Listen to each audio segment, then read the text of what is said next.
semuanya, perkenalkan nama saya Marcella Ratadewati, NIM 2024 160 11 00 10 dari Program Studi Pendidikan Matematika Universitas Muhammadiyah Malang. Selamat datang di video pembelajaran kali ini. Nah, pada kesempatan kali ini kita akan membahas tentang fungsi, tujuan, prinsip, evaluasi pembelajaran. Baik, untuk yang pertama kita mulai dari pengertian evaluasi pembelajaran. Di sini ada yang udah tahu apa belum nih tentang pengertian dari evaluasi pembelajaran? Nah, evaluasi pembelajaran adalah untuk selanjutnya kita masuk ke fungsi evaluasi pembelajaran. Fungsi evaluasi sangat beragam dan memiliki peran penting. Fungsi yang pertama adalah fungsi pengukuran. Fungsi yang pertama itu kan fungsi pengukuran. Nah, untuk fungsi pengukuran berarti evaluasi digunakan untuk mengukur hasil belajar siswa melalui tes, kuis, dan tugas. Dari hasil tersebut, guru dapat mengetahui tingkat penguatan materi oleh siswa. Nah, untuk yang kedua yaitu fungsi diagnostik. Ada yang tahu nggak apa itu? Nah, melalui evaluasi guru dapat mengetahui kelemahan dan kelebihan siswa. Contohnya, jika siswa mengalami kesulitan dalam suatu materi tertentu, maka guru dapat memberikan penjelasan ulang atau metode yang berbeda.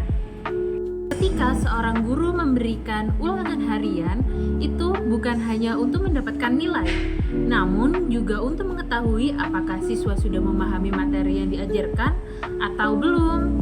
Jika banyak siswa yang belum tuntas, berarti ada sesuatu yang perlu diperbaiki dalam proses pembelajaran tersebut. Untuk fungsi yang ketiga, yaitu fungsi selektif. Evaluasi digunakan untuk menentukan keputusan tertentu. Misalnya, menentukan siswa yang naik kelas, lulus, atau mendapatkan penghargaan. Untuk fungsi yang keempat, yaitu fungsi penempatan. Evaluasi membantu menempatkan siswa sesuai dengan kemampuan mereka. Contohnya, dalam pembelajaran kelas unggulan atau kelompok belajar. Untuk fungsi yang kelima yaitu fungsi pengendalian. Evaluasi digunakan untuk melihat apakah proses pembelajaran sudah berjalan sesuai dengan rencana. Jika belum, maka perlu dilakukan perbaikan loh. Materi ini sangat penting untuk dipahami. Ada yang tahu nggak kenapa penting banget untuk dipahami? Nah, terutama bagi kita yang berkecimpung di dunia pendidikan. Karena evaluasi merupakan bagian yang tidak terpisahkan dari proses mengajar. Tanpa adanya evaluasi, kita tidak akan mengetahui apakah pembelajaran yang dilakukan sudah berhasil atau belum. Setelah memahami fungsi, kita lanjut ke tujuan evaluasi pembelajaran. Di sini udah ada yang tahu belum apa itu fungsinya? Nah, sekarang kita akan bahas ya. Tujuan utama evaluasi adalah untuk mengetahui tingkat keberhasilan pembelajaran. Apakah tujuan yang telah ditetapkan di awal sudah tercapai atau belum? Selain itu, evaluasi juga bertujuan untuk memberikan umpan balik. Umpan balik ini sangat penting bagi siswa maupun guru. Bagi siswa, mereka dapat mengetahui bagaimana yang belum mereka kuasai. Sedangkan bagi guru, evaluasi menjadi bahan refleksi untuk memperbaiki cara mengajar. Untuk tujuan berikutnya adalah sebagai dasar pengambilan keputusan. Misalnya dalam menentukan nilai akhir, kenaikan kelas, atau kelulusan siswa. Evaluasi juga bertujuan untuk meningkatkan kualitas pembelajaran. Dengan adanya evaluasi yang baik, proses belajar mengajar dapat terus dikembangkan. Selain itu, evaluasi juga bertujuan untuk memotivasi siswa. Ketika siswa mengetahui hasil belajar mereka akan terdorong untuk belajar lebih giat lagi. Selanjutnya, kita masuk ke prinsip evaluasi pembelajaran. Nah, ada yang tahu nggak prinsipnya itu apa? Untuk prinsip ini penting agar evaluasi yang dilakukan benar-benar berkualitas. Untuk prinsip yang pertama yaitu validitas. Validitas berarti evaluasi harus mengukur apa yang harus diukur. Misalnya, Jika ingin mengukur kemampuan memahami teks, maka soal yang diberikan harus berkaitan dengan pemahaman teks, bukan hal lain. Untuk prinsip yang kedua yaitu reliabilitas. Reliabilitas berarti hasil evaluasi harus konsisten.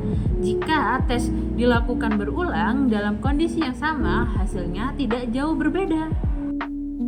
Untuk prinsip yang ketiga yaitu objektivitas.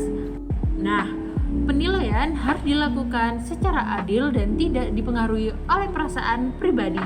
Guru harus menilai berdasarkan kriteria yang jelas. Untuk prinsip yang keempat yaitu keadilan.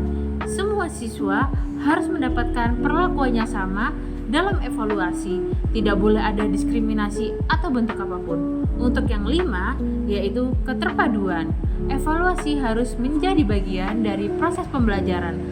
Artinya, evaluasi dilakukan secara berkesinambungan, bukan hanya di akhir. Prinsip berikutnya adalah keterbukaan. Hasil evaluasi harus dapat diketahui oleh siswa.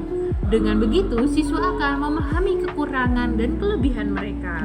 Nah, dan prinsip yang terakhir adalah praktis. Evaluasi harus mudah dilakukan dan efisien, tidak menyulitkan bagi guru maupun siswa. Nah, untuk sebagai contoh penerapan prinsip ini, seorang guru dapat memberikan soal yang sesuai dengan materi, memberikan penilaian dengan rubrik yang jelas, dan menyampaikan hasil kepada siswa secara transparan.